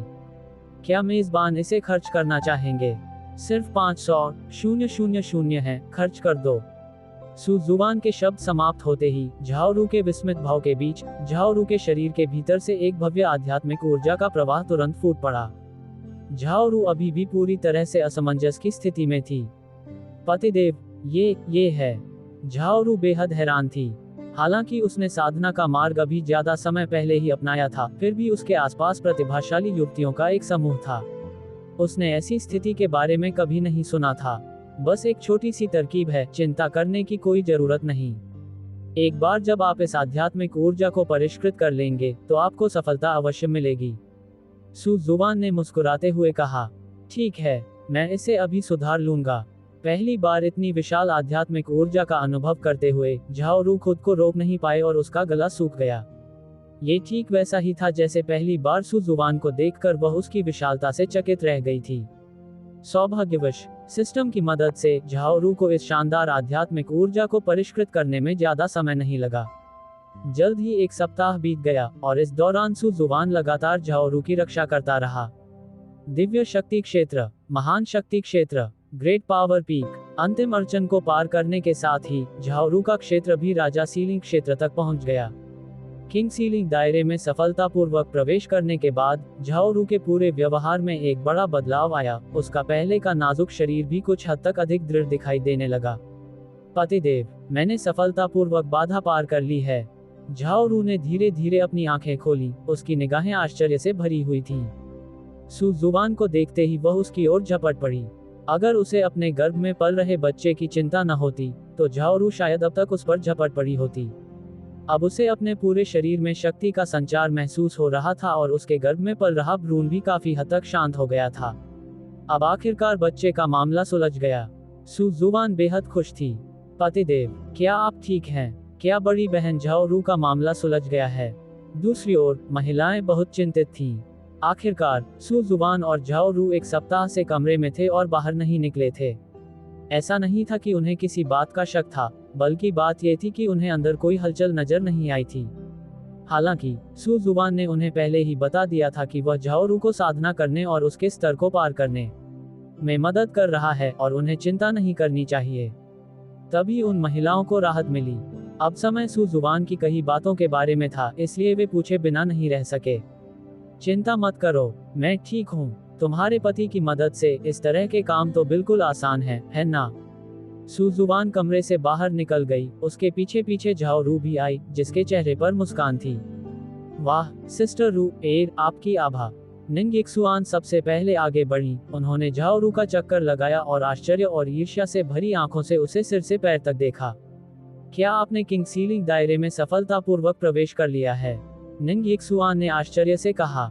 झाओरू ने धीरे से सिर हिलाया। उसका चेहरा सू जुवान के प्रति प्रसन्न मुस्कान और प्रशंसा से दमक रहा था। जी हाँ, मैंने सफलतापूर्वक राजा को सील करने वाले क्षेत्र में प्रवेश कर लिया। ये सब मेरे पति की बदौलत है, झाओरू ने मुस्कुराते हुए कहा। मेरे पति तो कमाल के हैं। निंग यिक्सुआन बेहद हैरान थी। उसे याद आया कि उस समय झाओरू का स्तर उसके स्तर जितना ऊंचा नहीं था। अब हालांकि उसने दिव्य शक्ति के स्तर को पार कर लिया था, झाओरू पहले ही राजा सीलिंग के स्तर को पार कर चुकी थी। उन दोनों के बीच की खाई भी बढ़ती जा रही थी। हालांकि निंग यिक्सुआन वास्तव में झाओरू के लिए खुश थी। आखिरकार झाओरू ही उनमें से अकेली थी जो गर्भवती थी और एक नन्हे बच्चे को जन्म देने वाली थी। मैं भी अपने पति के नन्हे बच्चे को कब गर्भ धारण कर पाऊंगी? निंग यिक्सुआन ने अपने पेट को छुआ। बहन रुआ, आप अब बेहद खूबसूरत लग रही हैं। आप सचमुच दमक रही हैं। शेन किंगवान भी चलकर पास आए और बोली। ली कीयुए ने झाओरू को देखा, जो पहले ही राजा सीलिंग क्षेत्र में प्रवेश कर चुकी थी, और वह बेहद आश्चर्यचकित थी। वह इतने वर्षों से पवित्र भूमि में रह रही थी, इसलिए उसका ज्ञान स्वाभाविक रूप से दूसरों से कहीं अधिक था। लेकिन भले ही वह अच्छी तरह से जानकार थी, उसने कभी किसी को एक सप्ताह के भीतर सच्चे सार के शिखर से राजा सीलिंग क्षेत्र तक पहुंचने में सफल होते नहीं देखा था। मुझे विश्वास नहीं हो रहा, आप वाकई कमाल हैं। ऐसी विधि का होना। पिछली बार जब कियान्यू ने उस चूचेन को हराया था, तो आपने भी शायद इसी तरह की विधि का इस्तेमाल किया होगा, है ना? ली कीयुए ने कहा। मुझे उम्मीद नहीं थी कि मैं खुद को इतनी अच्छी तरह से छिपा लूंगी, फिर भी तुम मुझे ढूंढ लोगे। सू जुवान ने मुस्कुराते हुए कहा। क्या, ये तो बहुत अन्याय है। पतिदेव, मैं ये भी चाहती हूँ कि आप मेरे राज्य को बढ़ाने में मेरी मदद करें। चू लिंगशी ने विनम्रतापूर्वक कहा। मैं भी। सभी महिलाएं शोर मचाने लगीं। जल्दी मत करो, भविष्य में अवसर जरूर मिलेंगे। सू जुवान ने मुस्कुराते हुए कहा। पतिदेव, मैं चाहती हूँ। झाओरू ने सू जुवान का हाथ खींचा, जो स्पष्ट रूप से किसी बात की ओर इशारा कर रहा था। वे एक बुजुर्ग विवाहित जोड़ा थे, तो सू जुवान झाओरू के कहने का मतलब कैसे नहीं समझ सकती थी। लियू ली पीक, मुख्य हॉल। पिछले कुछ दिनों से लियू रुली ज्यादातर आराम कर रही थी। सू जुवान ने उसे जो चोटें पहुंचाई थीं, वे काफी गंभीर थीं और उनसे उबरने में उसे काफी मेहनत करनी पड़ी। ठीक होने के बाद उसने सबसे पहले अपनी सभी महिलाओं को बुलाया। वह ये पता लगाना चाहती थी कि सू जुवान ने पहले जो कहा था वह सच था या नहीं। चुन, शिया, कियू, डोंग, क्या आप जानते हैं कि मैंने आपको यहाँ क्यों बुलाया है? लियू रुली ने रहस्यमय ढंग से पूछा। चारों ने एक दूसरे को देखा। उन्हें समझ नहीं आ रहा था कि लियू रुली क्या कहना चाहती है, और वे मन ही मन अटकलें लगा रहे थे। पूर्वज को क्या हुआ है? वह अचानक ये सवाल क्यों पूछ रही है? मुझे नहीं पता। पहले ज्यादा से ज्यादा 2 होते थे, लेकिन अब एक साथ 4। क्या एंसेस्टर अब इतना कमाल का हो गया है? वसंत, ग्रीष्म, शरद और शीत ऋतु 4 बहनें थीं, और तीनों ही बेहद खूबसूरत थीं। इतना ही नहीं, बल्कि उनके द्वारा जागृत की गई दिव्य शक्तियां भी शक्तिशाली थीं, जिससे चारों बहनें टेलीपैथिक रूप से संवाद कर सकती थीं और अपनी शक्ति को एक व्यक्ति पर केंद्रित कर सकती थीं।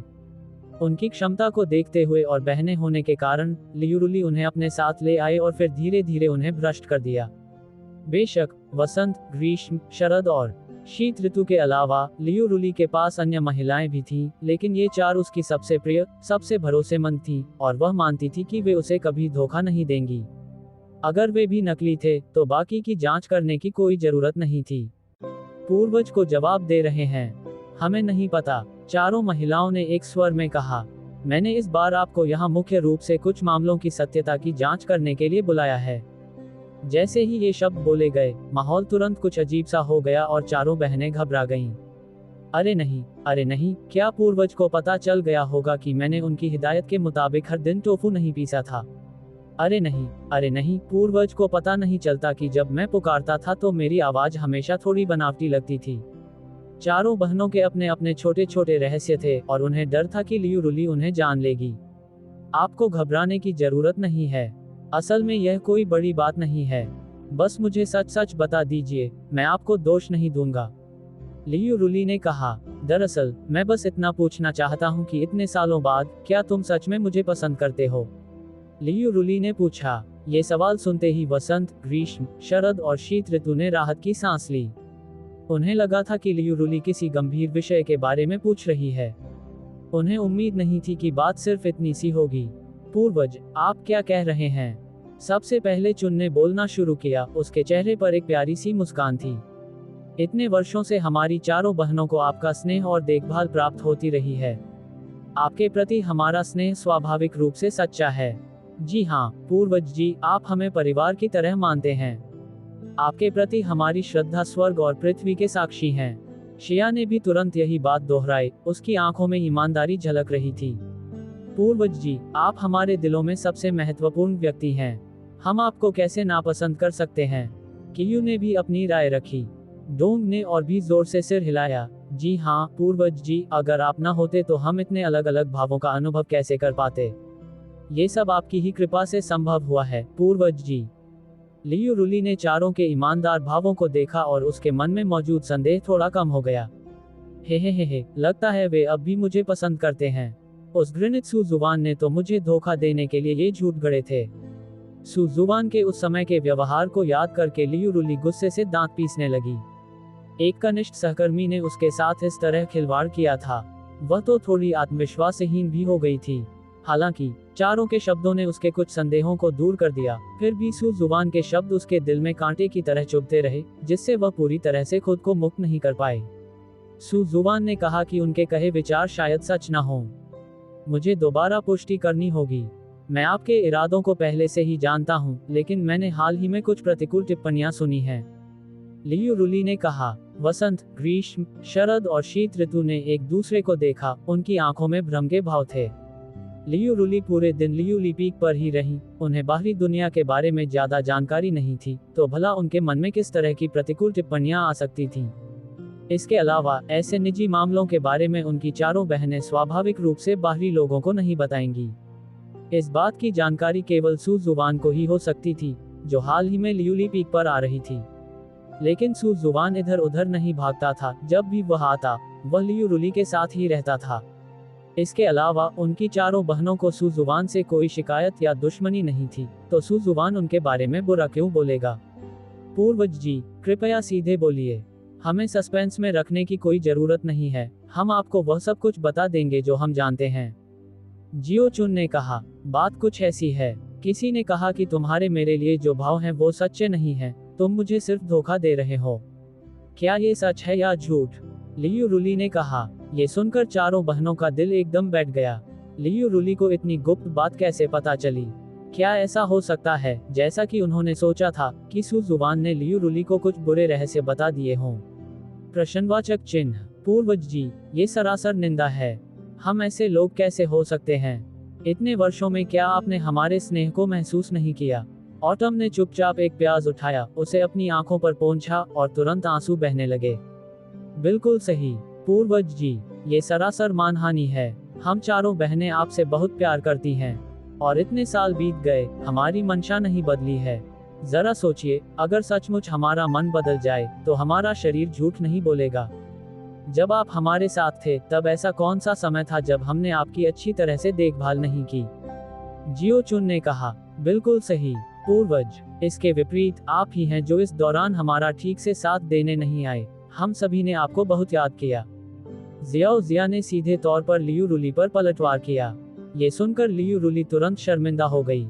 वसंत, ग्रीष्म, शरद और शीत ऋतु के इन चारों ने इस तरह पासा कैसे पलट दिया? आखिर किसे किसकी आलोचना करनी चाहिए थी? शाओ शाह बहन सही कह रही हैं, पूर्वज जी, आपने वाकई हाल ही में हमारे साथ कम समय बिताया है। क्या अब आप हमसे प्यार नहीं करते? विंटर ने बहुत दुख भरी आवाज में कहा, जिससे निस्संदेह लियू रुली के दिल में एक और गहरा घाव हो गया। नहीं, मेरा मतलब वो नहीं था। मैंने जानबूझकर आपका साथ नहीं छोड़ा। तुम्हें पता है, सुजुवान नाम का वह लड़का, उसकी प्रतिभा अच्छी है, भगवान उसे बहुत सम्मान देते हैं, इसलिए उन्होंने मुझसे साधना में मार्गदर्शन करने के लिए कहा, जिससे मुझे थोड़ी देरी हो गई। ये देखकर लियू रुली घबरा गई। उसका इरादा तो सिर्फ चारों के रवैये को परखना था, लेकिन उसे यह उम्मीद नहीं थी कि अंत में उसकी अपनी ईमानदारी पर ही सवाल उठेंगे। पूर्वज, आप बदल गए। आप सचमुच बदल गए। आप तो एक पुरुष शिष्य का मार्गदर्शन करने चले गए। क्या आपको पहले हमारा मार्गदर्शन करना सबसे ज्यादा पसंद नहीं था? बिल्कुल सही, पूर्वज जी, आप तो कहते थे कि आपको वे पुरुष शिष्य सबसे ज्यादा नापसंद थे। लेकिन अब क्यों? चारों बहनों के शब्द लोहे की सुइयों की तरह थे, जो लियू रुली के दिल को भेदते हुए उसे पीड़ा पहुंचा रहे थे। मुझे पता है मैं गलत था। मुझे आप पर शक नहीं करना चाहिए था, उन अफवाहों पर विश्वास नहीं करना चाहिए था। लियू रुली ने अपना सिर नीचे कर लिया, मानो कोई बच्चा गलती कर बैठा हो। एक महान सम्राट ने सचमुच उनके सामने केवल सर्वोच्च साधना स्तर वाले कुछ लोगों से माफी मांगी। ऐसा पहले कभी सुजुवान के साथ ही हुआ था।